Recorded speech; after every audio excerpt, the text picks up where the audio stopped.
Singapore, a thriving multicultural world city, an Asian tiger playing a key role on the world stage.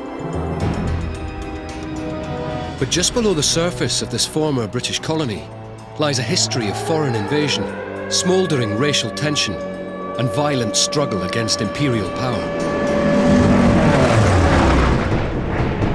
After more than 100 years of colonial rule, in 1941 the flames of independence were lit when Japan bombed Singapore.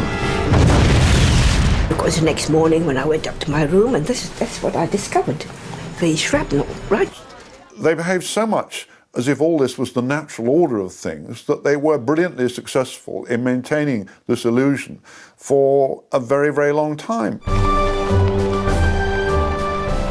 At this time, Britain was the superpower. Its empire covered a quarter of the globe. From Africa, the Middle East, India and the Americas, to one of its far-flung dominions, Australia. A very British country on the fringe of an Asian world. The importance of Britain to Australia pre-war was critical to our identity, to our culture, to our economy. If a war was to come to Australia, we would look to the mother country, to Britain, to defend us. They were our protector, they were our ally. Britain was everything. The 1933 census, most Australians identified themselves as British.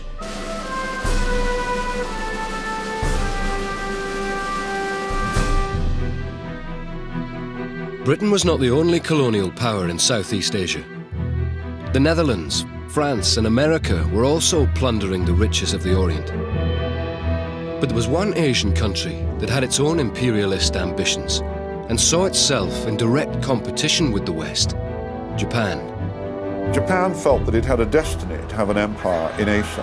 And when it looked around and it saw all these European empires in Asia, it thought, why not us? It saw racism, condescension of a kind that proud Japanese imperialists, and especially proud Japanese soldiers, found intolerable. In 1931, Japan made its move. Short of raw materials, it invaded Manchuria. The poorly equipped and badly led Chinese were no match for the modern, powerful Japanese army, who eventually overran nearly a third of China.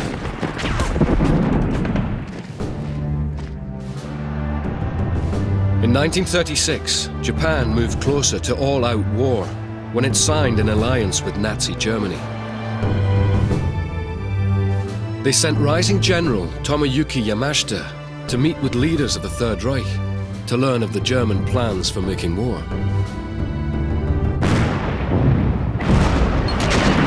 Those plans became brutally clear 3 years later, on September the 1st, 1939, when Nazi Germany invaded Poland and the world was plunged into war.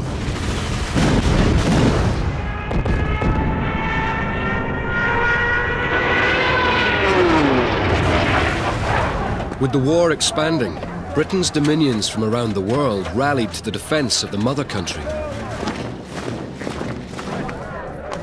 Australia straight away dispatched tens of thousands of troops to the Middle East and Europe.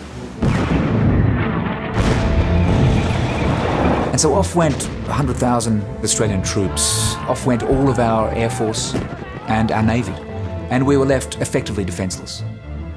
Now the thinking was, if Japan were to invade, we would rely on Britain, and God help us if the British didn't come.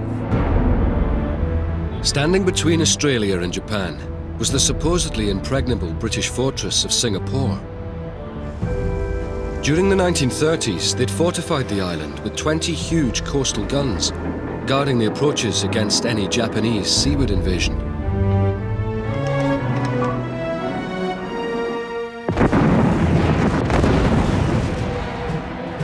The British feared that if Japan entered the war on Germany's side, it would attack Singapore. As a deterrent, British Prime Minister Winston Churchill sent a multinational force of British and Indian troops to strengthen the island's defences. The Gordon Highlanders and the Argyll and Sutherland Highlanders were among the first British troops to arrive. We'd waited 3 weeks, but the heat was so oppressive. We just wondered just what we were coming to. Going through the old Singapore with the Chinese sitting, smoking their pipes and playing mahjong, and the smell of the villages was something you'd never experienced before. Well, it was a hot and sunny place. Remarkable way, one has sun nearly every day. People were living very normal lives as they were used to it.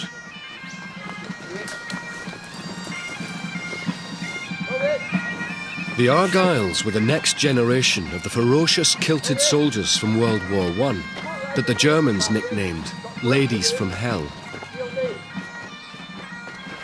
Their commanding officer was Lieutenant Colonel Ian Stewart. He was my CO. He used to call him Busty. He was a thin fella. He didn't say much. He was quite a hard man in many ways, but he wanted his battalion to be the best one there was, and made this feeling go into all the men there. The Argyll and Sutherland Highlanders had come from the harsh cold of the Scottish winter. They'd no idea how to fight in the tropics. Stewart led them deep into the steamy jungles of Malaya on rigorous training exercises.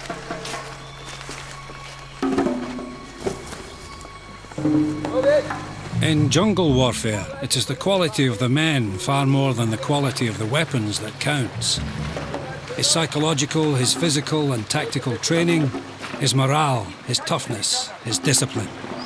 You've got to learn how to move through it, how to keep in touch with each other. Before I went there, the normal sort of weapon training and that sort of thing had been done. But after that, I was taken to the jungle and we had to deal with the other problems that arise. The jungle is neutral, but you've got to live in it. You suddenly find your legs are covered in leeches. How do you deal with it? They were learning to cope with all the jungle creatures, and they were learning to cope with the climate and the rivers. In fact, that was probably the key to their success for the Argylls, that they had this superb training of, I think it was up to 5 weeks. And there's photographs of Stewart with them ploughing through the mud and so on, as well as they crossed creeks and did all the things that they had to get used to, you know, to finding snakes curled up beneath their bedding and things like this. But they felt they could trust him very much so. And that was pretty important. In September 1940, with the Battle of Britain raging, the Japanese rolled into French Indochina, just to the north of Malaya. The French gave up without a fight. The first of the colonial dominoes had fallen. The Singapore fortress needed to be bolstered. Australia's response was emphatic. In February 1941, it sent the first wave of 10,000 troops to join their British allies in Singapore. Well, it was supposed to be secret, and there must have been 5,000 people there. And we went like first-class passengers. Great way to go to war. As far as I was concerned, it was an adventure that was too good to miss. We were going to war, and in wars, other people get killed, but you don't. I knew that our freedom was at stake, and I thought to myself, this war can't go on without an Edwards in it. 2 days into the journey, the troop convoy split. In a symbol of Australia's now divided responsibilities, the main fleet headed for the Middle East, while the Queen Mary peeled off towards the tropics, taking the 8th Division to Singapore. Well, the first thing I noticed was no swimming, sharks. It was on the end of the wharf, in big letters like that. Oh, that made me feel at home. With the war in Europe a long way away, the mood in Singapore was relaxed. The mix of Commonwealth troops largely kept to themselves, but when they did meet, there was often fireworks. On payday, the jocks went to visit their usual haunt, only to find the diggers in full occupation. Before you could say Jack Robinson, a riot started. What a battle. Boys would be boys, and we can't take this too far, but there were a lot of brawls between Australian and British troops in Malaya and Singapore in 1941. It was pretty clear that there was a lot of rivalry and chest thumping going on. Afterwards, there were a number of very belligerent jocks being rounded up by the military police and herded into the trucks, whilst numbers of Australians were loaded into ambulances. The young men of the British Empire forces quickly awakened to the delights of Singapore.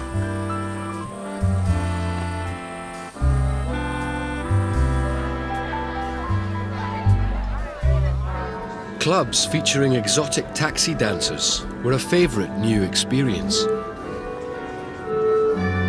He paid so much, like $1 or something, he got so many tickets. And then on the back of them, funny enough, was all the photographs of these taxi dancers. And he'd say, oh, I fancy number 6. I'll go and ask her for a dance. Very, very attractive women always wore these long dresses. They were split right up to the hip almost. They looked very, very attractive to we young Australians.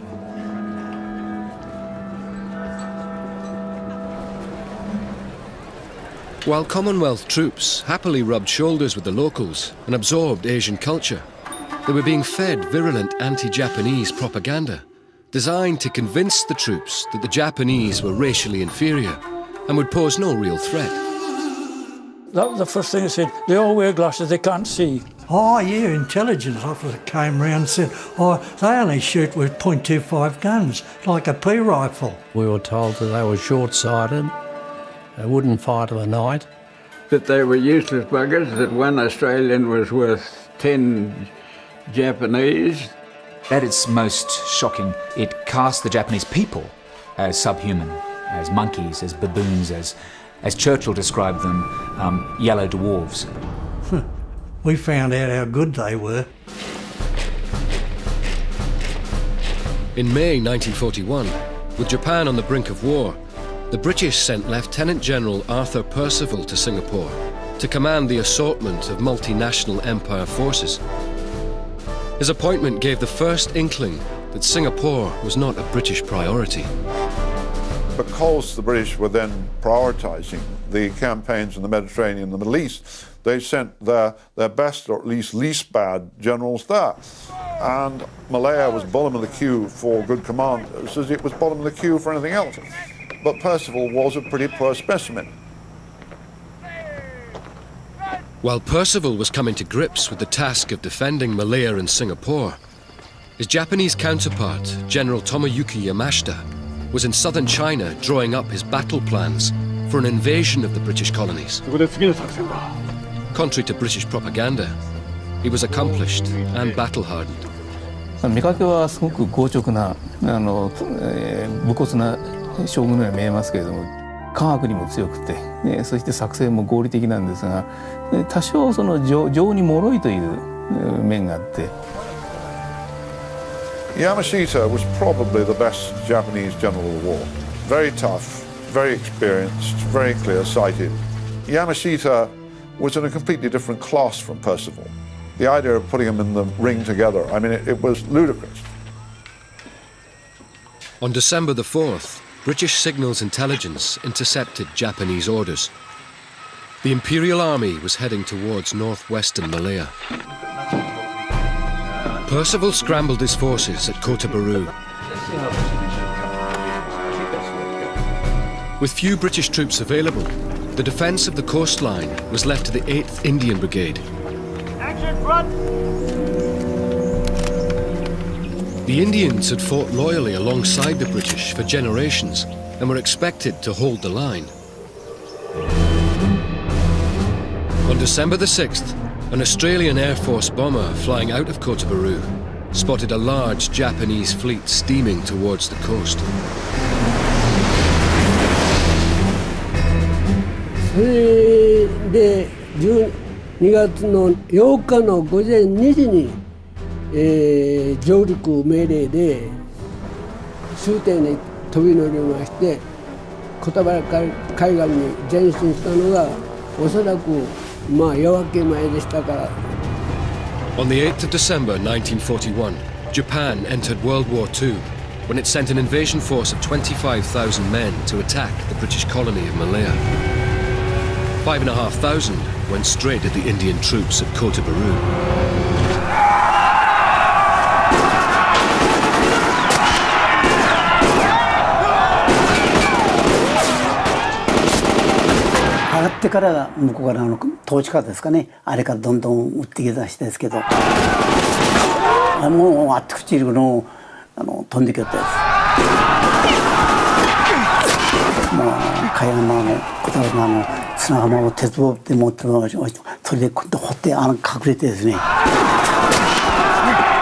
The Japanese made simultaneous landings on undefended beaches in Thailand and advanced quickly towards the Malay border.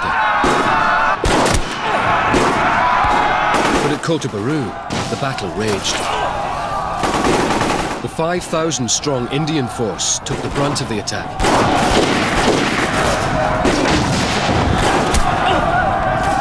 At first, under the British officers, they put up a stubborn fight.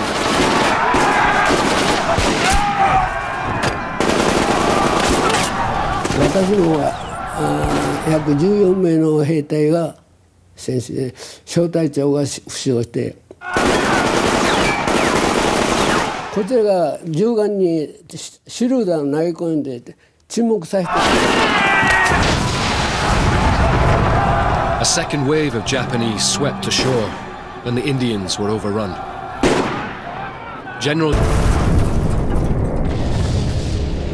They inflicted a crippling preemptive strike on the American fleet moored in Pearl Harbor.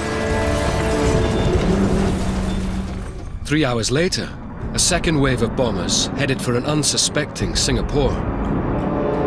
There was no blackout, and the streets were brightly lit, allowing the Japanese pilots to easily find their targets. 実に綺麗なネオンサインでね、あそこ爆撃、南から入ったからね、南へ下がって北へ向かって進路、シンガポールの街ね、市街に。I was sleeping, and at about 4:30, I suddenly woke up because the house vibrated. I remember looking up at the sky. The sky was full of planes, and each one had a little light. And then what I remember most is the noise. It was like thousands of bees flying overhead. We had a lot of siren warning going on and off, and we didn't care very much about it, you see. I was observing there was a small black dot right very far above the sky.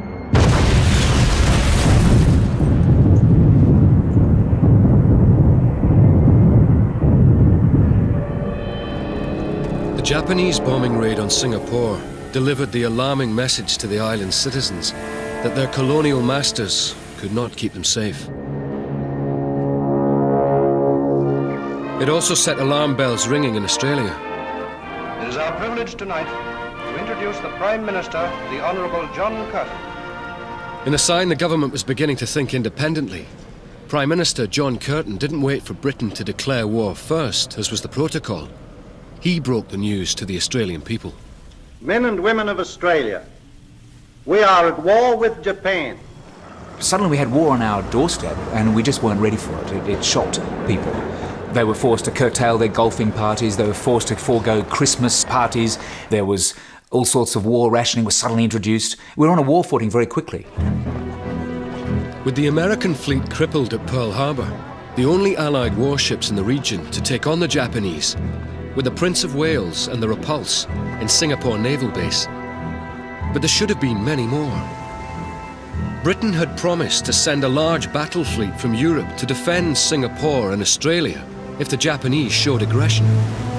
It was always naive of Australians ever to suppose that in the middle of a desperate struggle in which we had our backs to the wall in Europe and in the Western Hemisphere, that there were ever going to be forces available to reinforce in Asia. On the 8th of December, the Repulse and the Prince of Wales, with 4 destroyers, left Singapore harbour to support the embattled British Empire troops in northern Malaya. 2 days later, they were sighted by Japanese bombers. Without air cover, this tiny fleet was fatally exposed.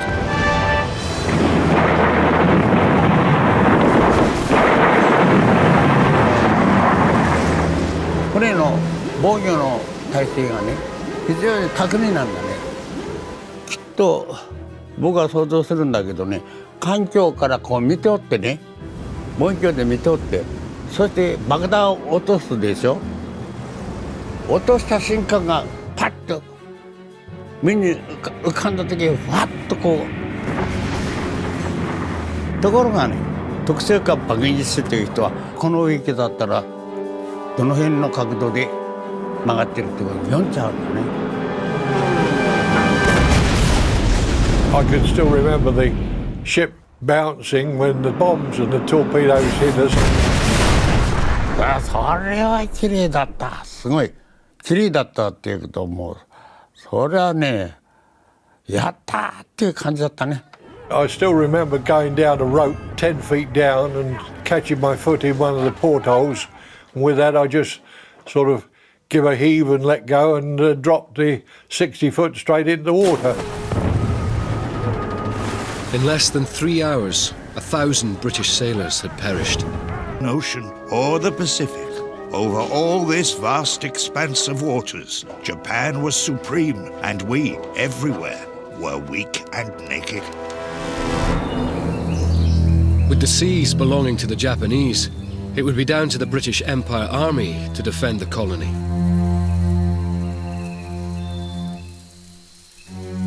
In northern Malaya, near Grik, the Japanese moving south from Thailand encountered an army that was eager to take them on. The jungle-trained Argyll and Sutherland Highlanders. They were men who really learned to be this band of brothers. There was this considerable bond, which wasn't just heritage, it was the fact that they had worked hard, trained hard, and suffered in the training too, let's say, because it wasn't easy. We had to attack the Japanese in front of us. And being fresh, we pushed them back. As I was looking, a young soldier came up to my side. He wasn't one of mine, he was one of the other platoon.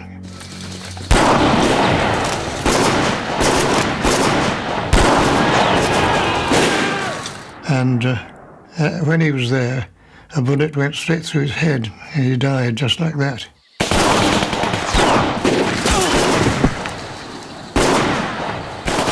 Then the fullness of hatred against the Japanese came at that point, thinking there is a young life stuffed off. And the Japanese were right in my sights. So I joined in with my pistol.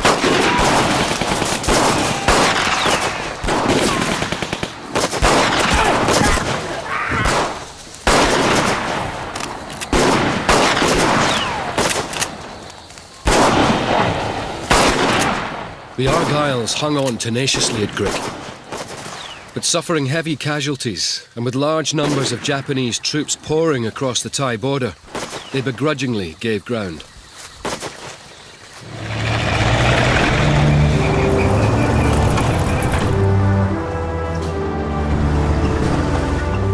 As the Japanese army pushed deeper into Malaya, in village after village they were welcomed as liberators by indigenous Malays. Feeling overrun by the large numbers of Chinese and Indians brought in by the British, they saw the Japanese invasion as their chance to regain control of their country. To them, the coming of the Japanese present a very good opportunity. They have the impression that the Japanese will come and deliver freedom from British colonialism. Before the war, there had been a growing independence movement among Malays, but the British had arrested and imprisoned the leaders. They were trying to end British colonialism in Malaya, to bring Malaya as an independent nation, even if this means collaborating or working with the Japanese. These men were now freed, and increasingly, many local Malays began to help the Japanese. 線路の上言いますか、あれは胴体のこともあるんでね、車がだいぶ傷んでおりました。それで整備するのにね、整備しようりゃどういうか兵隊ではないですが地方の人が来るんですね。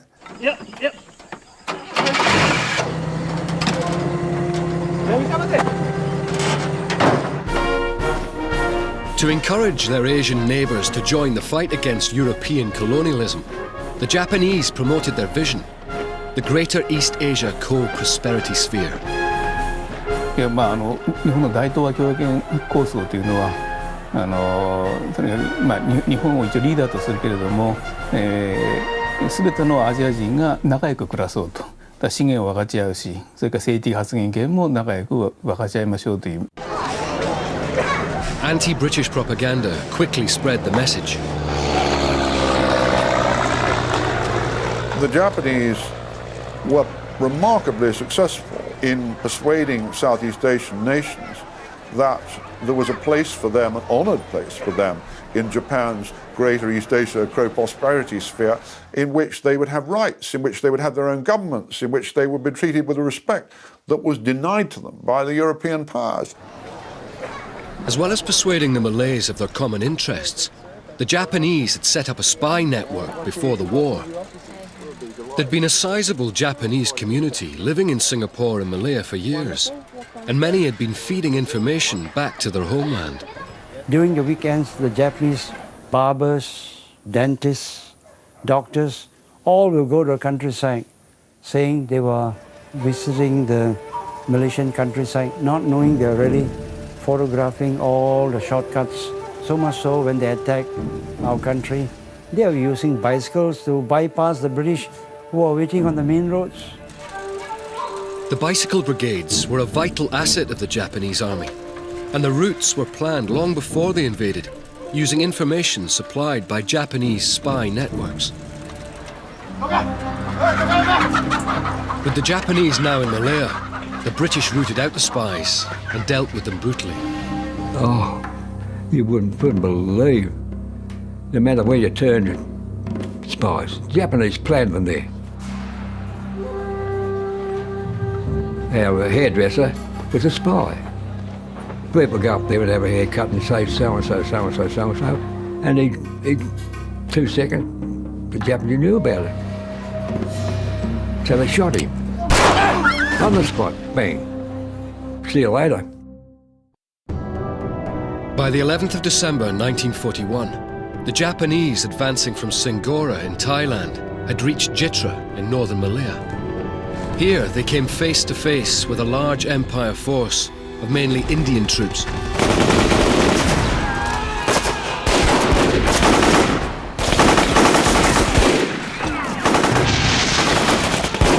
Many of the Indians were poorly trained, and the Japanese had little regard for them.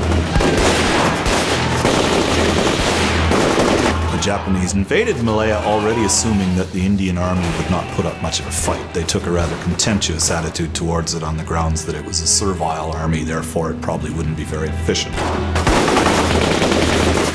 They broke through the Indian regiments, and there was casualties flying in all directions. And that forced the powers that be to pull us back out of there. Otherwise, the Japs got across there, we would have been cut off in the first week.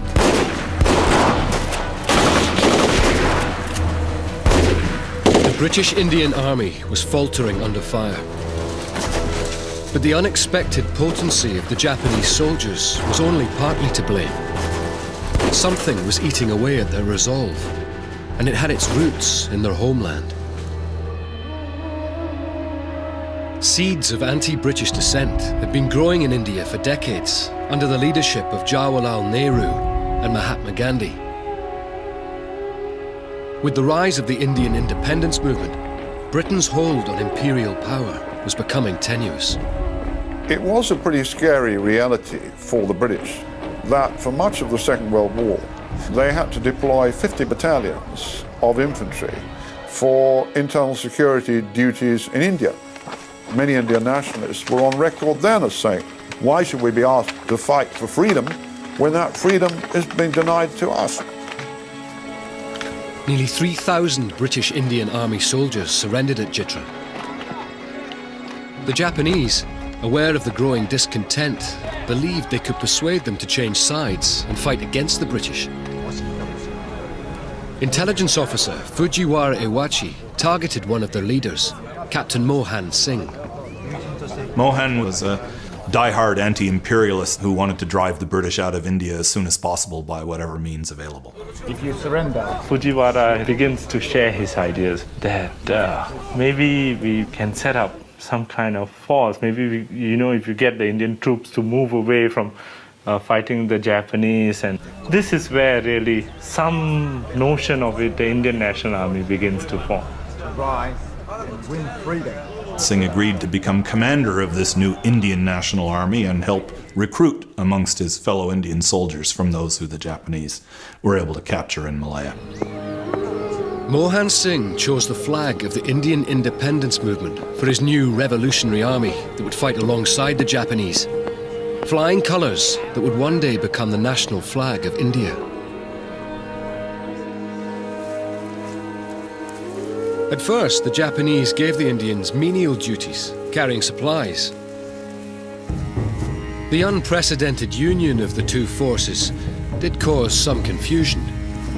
攻撃するユニオンの後ろにインド兵がついていっておりますね。日本軍が飛行機が爆撃をインド兵と日本兵を間違って誤爆したんですよ。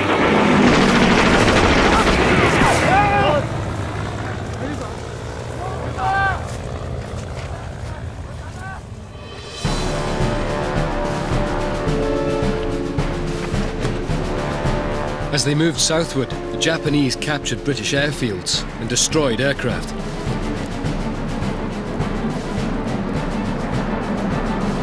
With total freedom in the air, Japanese bombers headed for the island of Penang. Penang was home to a population of mainly Chinese and Eurasians who'd been born and bred on the island and were fiercely loyal to the crown.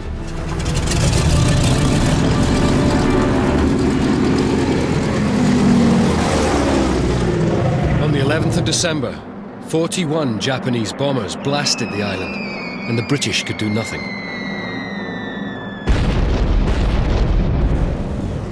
Oh, terrible. Incredible. Nearly 2,000 casualties in the first day of bombing and the other days that followed. There were dead bodies, so what we could pick up, we picked up. That was really the beginning of the bombing of Penang. Ruthless bombing.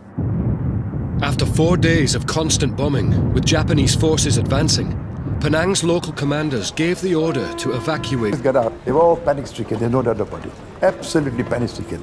They started running and didn't stop running, if I may tell you that. Evacuation was very, very fast. Halt! Some local Eurasians also tried to escape. When I went to the jetty, I think the last ferry that was going across, I was stopped. So I went up, the ferry was half empty. I said, can I go across? No, no, no. You're not British. You're not British, you can't go across. The British very quickly made it plain that escape was something that was reserved for white people. That what happened to Malayan people or Chinese people or Indian people, the British, by their actions, showed they simply did not care. And this destroyed, in a matter of weeks, centuries of instinctive respect by colonial subjects towards the British imperial power, and so it deserved it. As well as the locals, the British left behind soldiers from the Straits Settlements Volunteer Forces, made up of Chinese, Indians, Malays and Eurasians. Left in the lurch, they had no choice but to throw off their British uniforms. The Japanese are very ruthless. If you are in uniform, they will shoot you and all.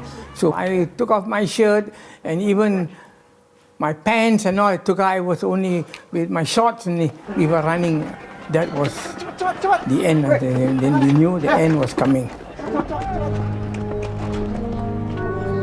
On December the 17th, 1941, after more than a century of British colonial rule, Penang fell unopposed to the Japanese. In their haste, the British left behind a functioning radio station. The Japanese soon had Radio Penang back on air, feeding propaganda to Singapore. Hello Singapore, this is Radio Penang calling. How do you like our bombing? As the British withdrew through the ravaged Malayan countryside, stunned locals tried to comprehend the sight of British Empire soldiers on the run from an Asian army. We saw troops moving, British troops going in the north.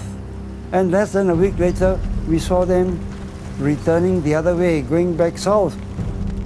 They stopped their van and asked for water to drink. Their beards were not shaven, and then we knew something was wrong. They looked weary, they were bloodstained, they were dirty. They're like warriors from another world to me. But they were splattered with mud, and they wanted some food. As his army took flight, General Percival was forced to abandon headquarters, supplies, ammunition and equipment.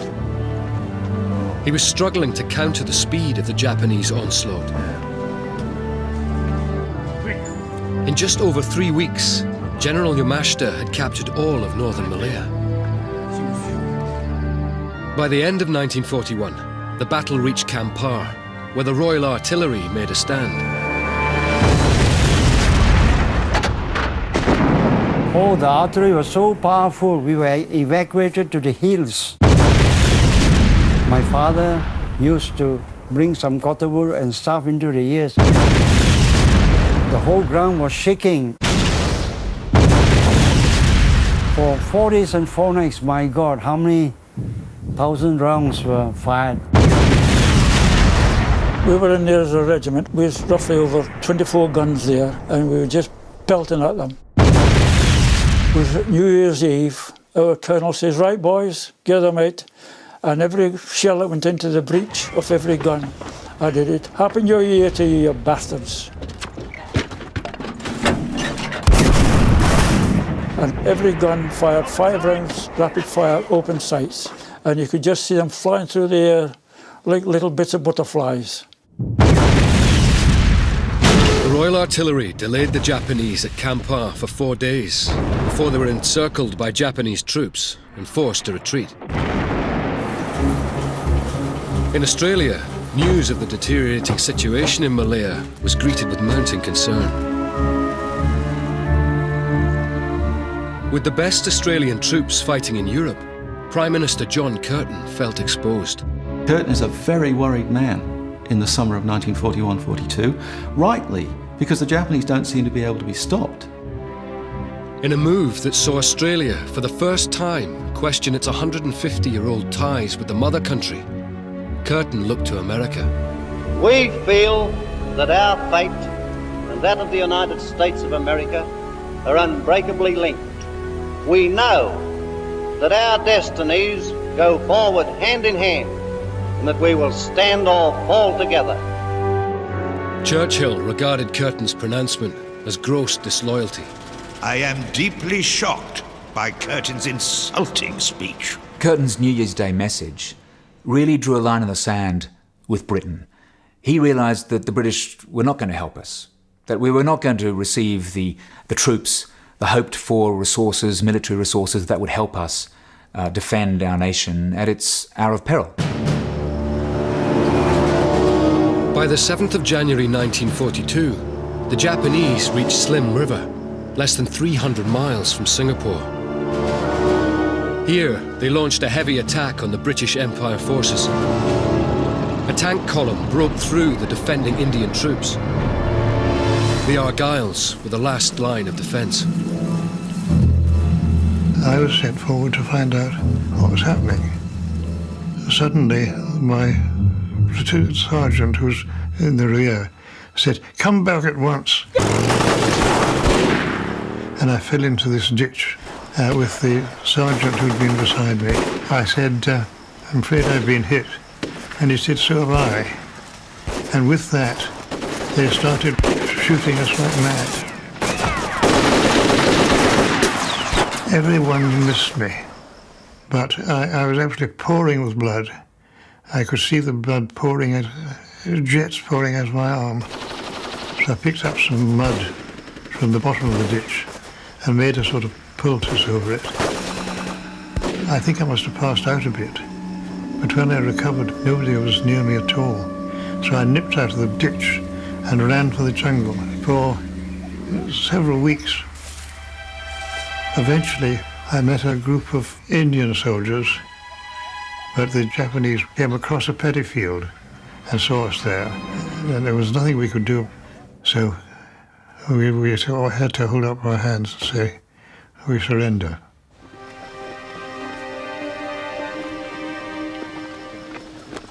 At battle's end, there were less than 100 Argylls who hadn't been killed or captured. They acted as a rear guard for the defeated British and Indian troops who were making their way southwards, abandoning the capital of Malaya, Kuala Lumpur. Along with the troops, civilians fled in the thousands towards the sanctuary of Singapore, just 3 days' march away. There were a lot of refugees, Europeans, there were Chinese, Indians. Everybody was getting out. People were rushing away, and we couldn't find a carriage. And the train was starting to move, so Dad said, jump onto the fender behind the engine. So there we were, hanging on for dear life. My father's one arm around me, my face buried in his neck, eyes closed, praying that we wouldn't fall off. I was scared. I was really scared. I didn't know what was going on. It was dark. The shadows of the trees looked pretty ghostly. The thought in everybody's mind was that Singapore was the place to be, where you would be safe. How wrong we were.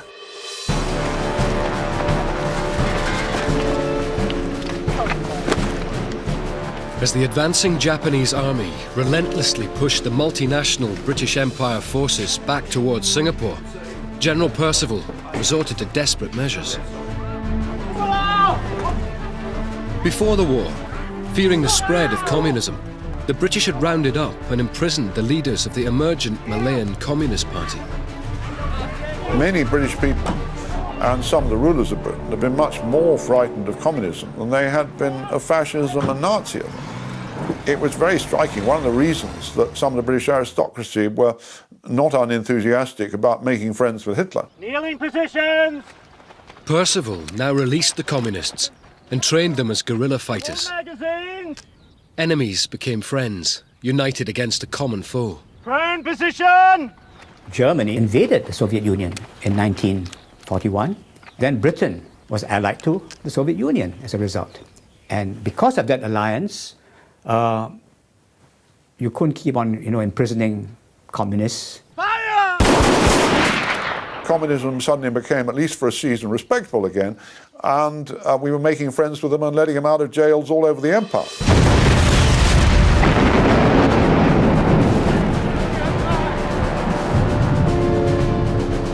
By mid-January 1942, Yamashita's army had reached the southern Malayan state of Johor, just 2 days' march from Singapore. Here, they faced Australian troops in combat for the first time.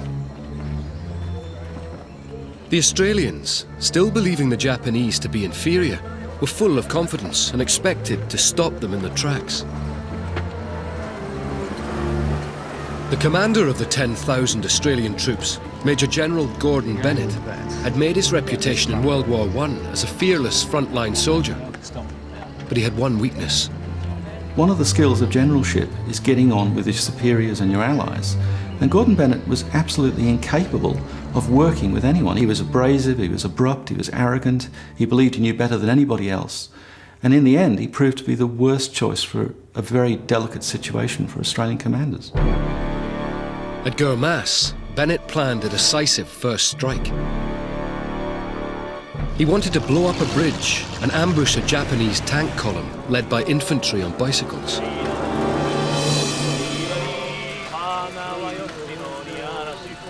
I don't know why the Japanese didn't twig that there was something wrong.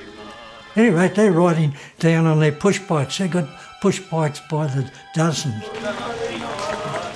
As his infantry trained their weapons on the bicycle brigade, Bennett had artillery waiting for the signal to fire on the tanks following behind. They were so keen to get the push bikes on the bridge that they let too many go past the front. The bridge was blown, but the Japanese, who'd already made it across, cut the communication lines to the Australian artillery.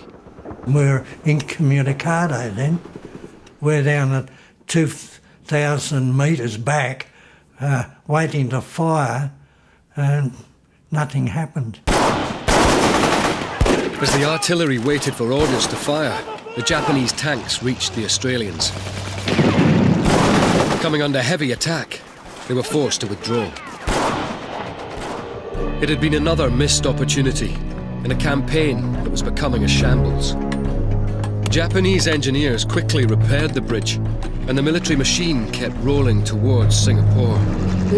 ゲマスは私ども通過した時はもうそうですね、私どもが通過した時はもう別部隊が通過した後だったからそう苦労はしておりません。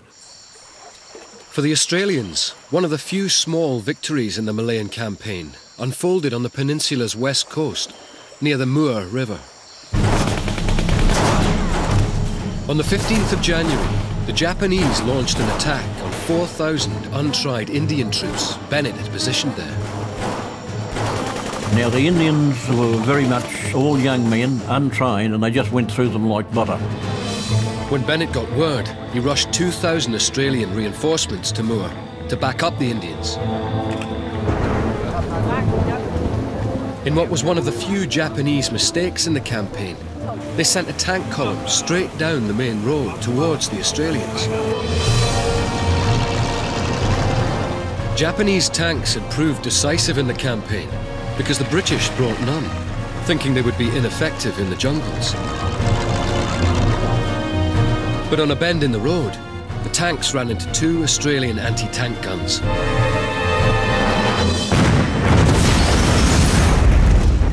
The anti-tank inflicted heavy casualties on their tanks. They took them out.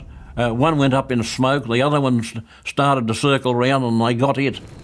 Our 2 guns knocked out the 8 tanks and they immediately rushed us up to the front line. So when I got there and our gun was set up, the tanks were still on fire. All the ammunition, the small arms ammunition that they had started to go off, and then the smell of hamburgers.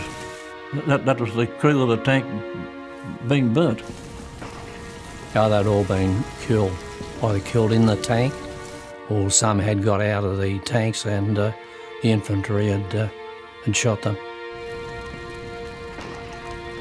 War is a terrible, stinking, horrible, shocking state of affairs. You are asked to kill a man you've never met, and if you don't kill him, he'll kill you.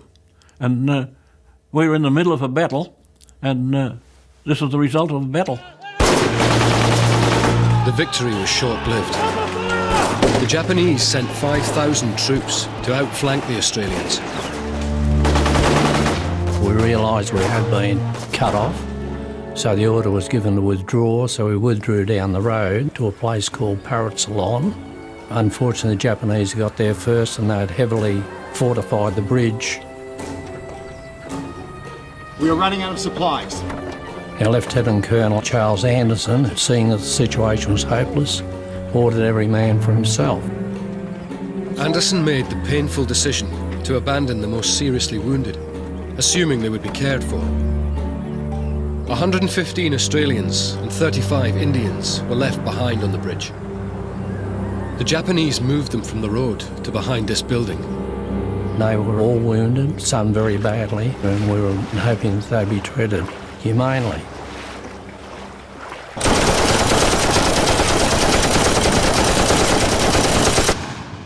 The Japanese shot or bayoneted them, poured petrol over them, and set them on fire. いやこれは日本にとってみればですね、死体を焼くというのは死者に対する礼を尽くしたということになるんですね。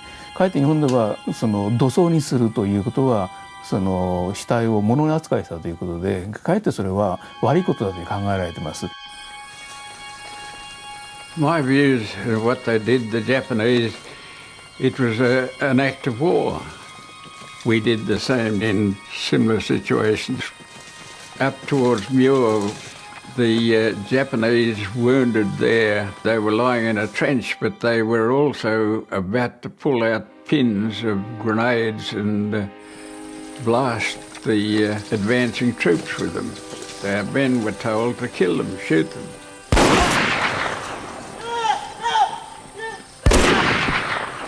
We were shooting their wounded, and when we got back to the bridge, the Japanese shot our wounded because what could they do with them?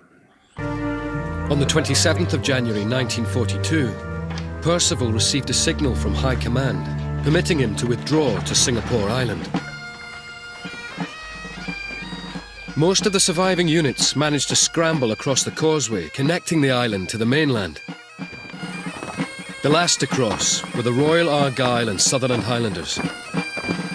As an act of defiance and inspiration to their Empire comrades, they piped themselves across.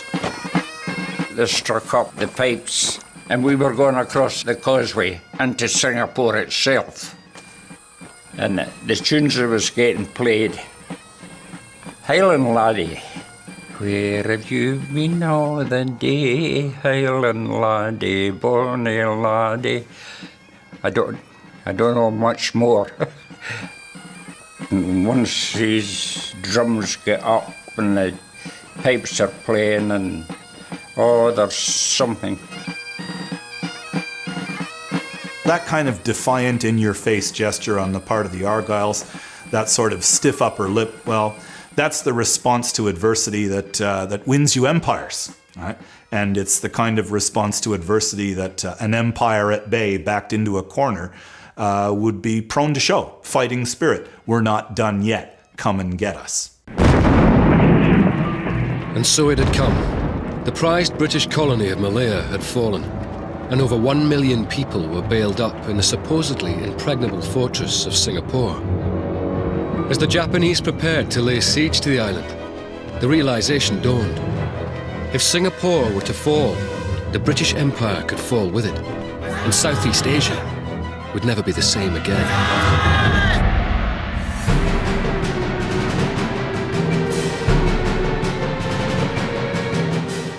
Learn from the past to understand the present with an award-winning podcast. The rest is history. Listen on BBC Sounds.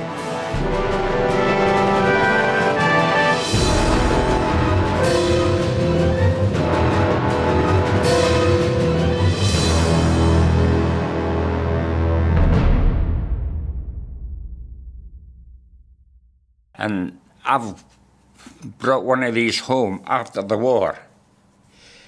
I gave it to my mother, and she says to me, "What's the stick for?"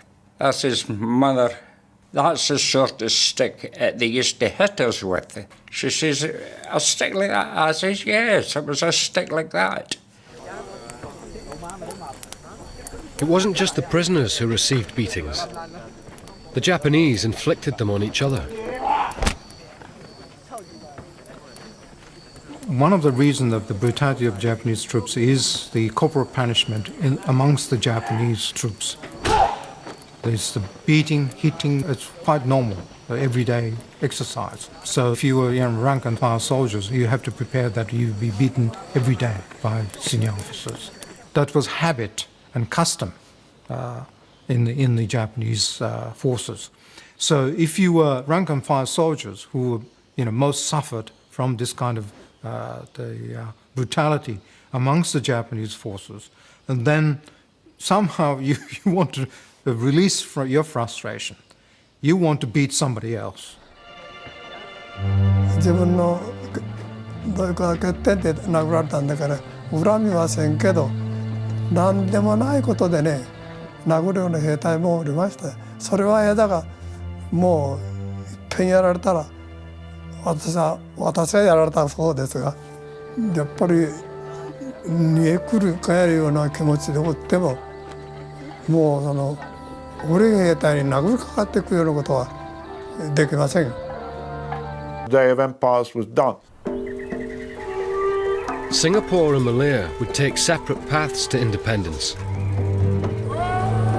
In Malaya, the British feared that underlying ethnic tensions between the Malay, Chinese and Indian communities could lead to violence and wanted unity before they would let go.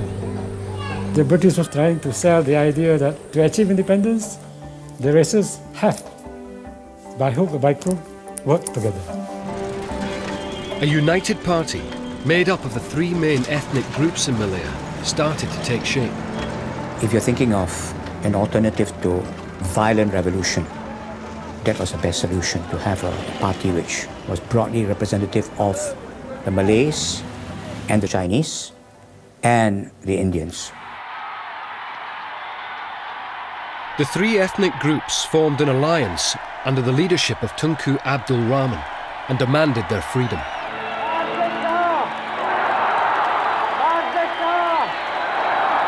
Britain finally granted Malaya independence on the 31st of August 1957.